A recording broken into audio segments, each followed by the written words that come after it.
Hariyo. In the previous video, we discussed about the checked and unchecked context, how exception handling can be used in checked and unchecked context, especially when you have arithmetic overflow while doing arithmetic operations.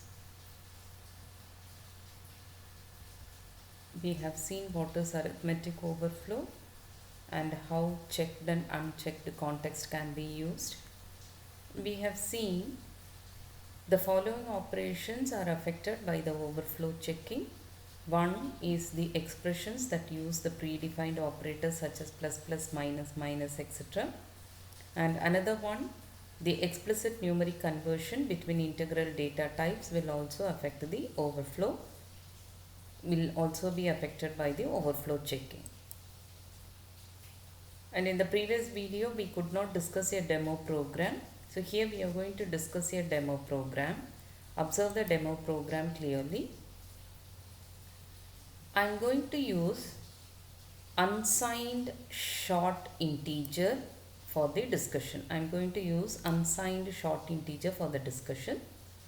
When I say unsigned short integer, the capacity of unsigned short integer is, it is only of 2 bytes in size and the value will be ranging from 0 to 65,535. That means the maximum capacity of the register will be only 16 bits, that means 2 bytes, and the value that can be accommodated is 0 to 65,535. So if the value is exceeding 65,535, it can be called as an arithmetic overflow. So let us see the program. Now I am going to assign value 300 for A. I assign value 500 for B. When I add 300 and 500, it is going to give only 800 as the result, which is lesser than 65,535. So that means the value 800 can be accommodated in a 2 byte register or a 16-bit register. So it is not going to produce any overflow. Whereas, suppose say for example, if the value of A is 35,000 and the value of B is 36,000, when you add 35,000 with 36,000, the result will be 71,000, which is exceeding 65,535. That means 71,000 is not accommodated in a 16-bit register. If so, overflow occurs, right? So let us explore the program first with the value 300 and 600 if you want. Okay, so what we are going to do here, I am going to add the value of A and B to and store it in the resultant variable called C. I am going to do addition and multiplication, and two methods I have defined. One is add, the other one is multiply, that is using the checked context, and another two methods, add unchecked and add multiply unchecked. Both of them are using unchecked context. I have defined the unchecked statements in two different formats that can also be seen here. So let us first see the add method. You can observe here in the add method. So what is the discussion we have seen?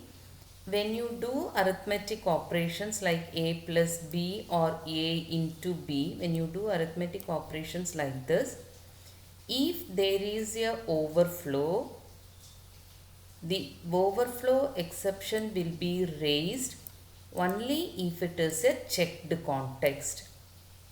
I repeat, when you do arithmetic operations, if the result produces an overflow, an exception will be raised only if it is a checked context.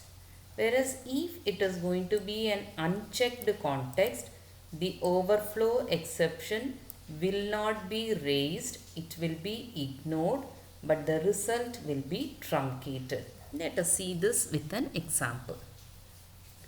I am going to have 300 and 600. This should not raise an exception, right? So what happens when I do add A and B?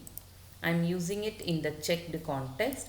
So when you add A plus B, if there is no overflow, exception will not be raised. If there is overflow, exception will be raised. So what happens here? 300 and 600 will be added, and since it is in checked context, it checks whether it is an overflow. It is not an overflow, so the result will be stored in C, and the result will be returned here. The same way for multiply function also, and you can observe here in this the checked context is defined for the expression. It is defined for the expression. You give the keyword check and you give the expression in the parenthesis. Whereas here I am giving it as a context which is specified as a block. I define it inside the curly braces and I am defining the expression here. So these are the two different ways of defining the checked context.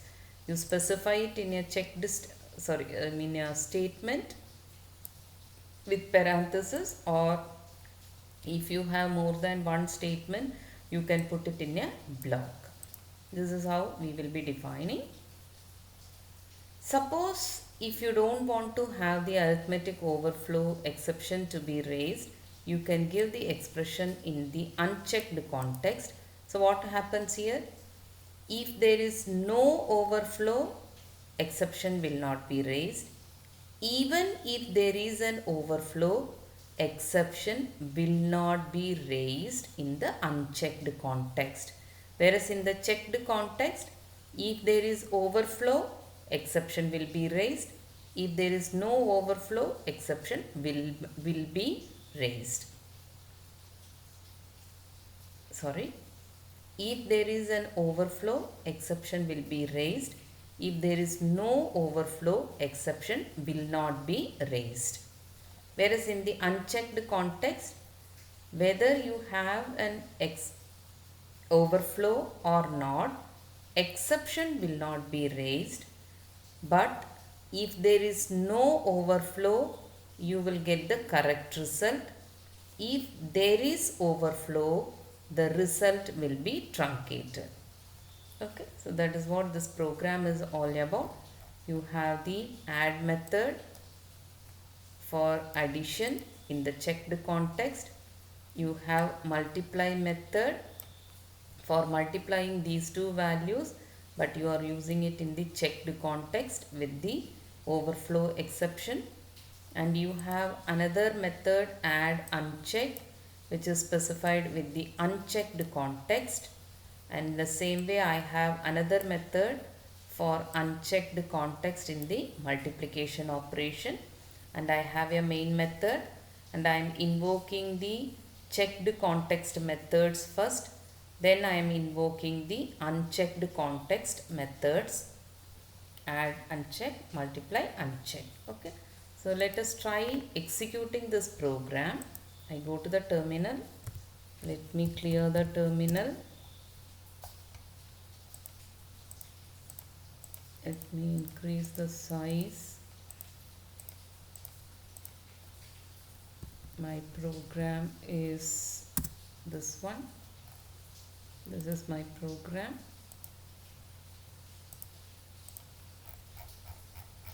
Okay, so that has these two values.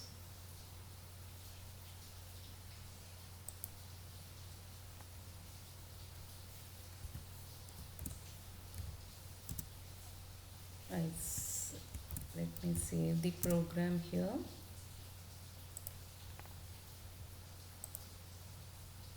I save the program. I open it now with value 300 and 600. Okay. Yes. Now I am going to execute this program. Since I am going to add 300 and 600 which can be accommodated easily in a 16-bit register, it should not produce any overflow exception. So let me compile this program. I execute it.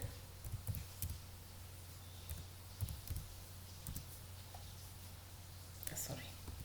I execute this program and it is showing you the result.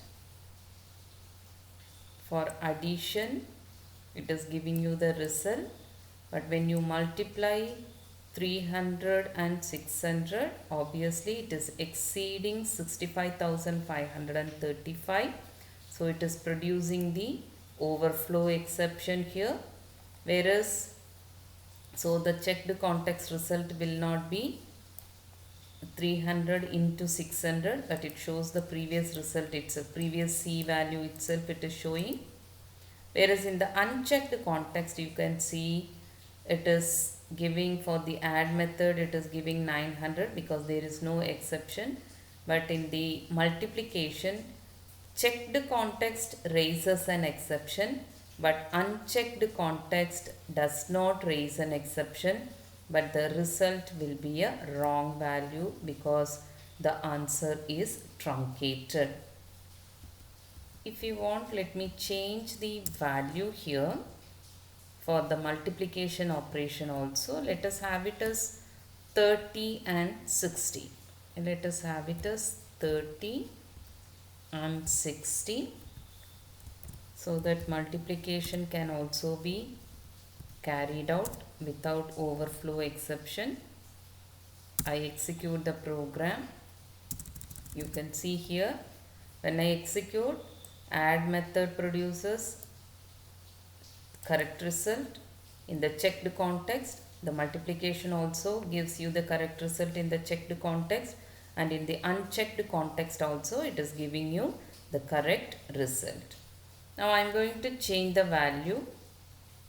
I am going to change the value to 35,000, and here let me have it as 36,000. Right? Let us see what happens when I do the addition and multiplication. I compile the program. I execute it. You can see addition and subtraction cannot be done for the checked context because it raises an overflow and it gives you the overflow exception both for add method and the multiply method. Whereas in the unchecked context, it is not raising an exception. Instead, it is giving you a wrong value. You can observe here 35,000 plus 36,000 is 71,000, but the result is 5464 because the result is truncated. Again, 35,000 into 36,000 will not be surely 4864 because the result is truncated. So, we can understand if the arithmetic operation is carried out in the checked context and if the result produces an overflow, exception will be raised. Whereas when you do the arithmetic operation in the unchecked context, if the result produces an overflow, exception will not be raised. Exception will not be raised, whereas the result will be truncated. So this is what we have to understand in the checked and unchecked context. So that is what it says. In a checked context, the arithmetic overflow raises an exception. In an unchecked context, arithmetic overflow is ignored and the result is truncated. So that's it about the checked and unchecked context in the arithmetic overflow or overflow exception or in the exception handling. So with that we are completing the exception handling concepts. we have 5 different parts for exception handling. You have to try the demo program. First you try a simple demo program only with add method or subtract method. Then you can go for trying the demo program which I have shown in the video. Thank you.